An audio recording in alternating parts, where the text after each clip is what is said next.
வந்து நீ நாயா நக்கி 40 வருஷம் பிழைக்கிறத விட சிங்கனா இருந்து செத்து போடா. இடத்துல பெட்டர் தன் டாக் லிவிங் டாக்னு சொன்னார் பழனி பாபா. நாயா இருந்து நீ போகிறது ஒன்றும் பிரச்சனை கிடையாது, பிரயோஜனம் கிடையாது. லைனாக இருந்து செத்து போகணும். அந்த உண்மையிலே அந்த வாசகம் வந்து அந்த இதே ஆட்டோமேட்டிக்காக அவரை பற்றி பேசினாலே அழக்கூடாது. ஏன்னா அது மாதிரி அவங்க வந்து மறுமைக்கு போயிட்டாங்க. அது வந்து பெரியவன்னு எடுக்கக்கூடாது. அழுகுறது வந்து மரபு இல்லை. ஆனால் ஒரு நல்ல மனிதர்களை நம்ம இழக்கிறோமேங்கிறது ஒரு பெரிய வருத்தம் உண்டு. எல்லாமே இங்கே இறந்த பிறகு தான் இங்கே எல்லாருமே ஃபீல் பண்ணுவோம். விஜயகாந்த் உயிரோட இருந்தால் விஜயகாந்த் காரி துப்போம், திட்டு போயிடுவோம், இருக்கிறப்ப தெரியாது, செத்து போன பிறகு அவரை தூக்கி கொண்டாடுவோம். நீங்கள் நல்லவங்களெல்லாம் திட்டினாக என்னவா செய்யுது? எல்லாருமே பெரிய ரிஜெண்ட் தலைவர்கள்மா.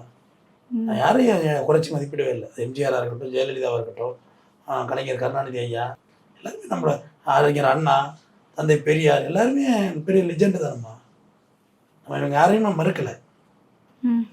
பட் பழனி பாபா மேலே வந்து எனக்கு ஒரு கூடுதல் கவனம் என்னென்னா அந்த நேரேஷன்.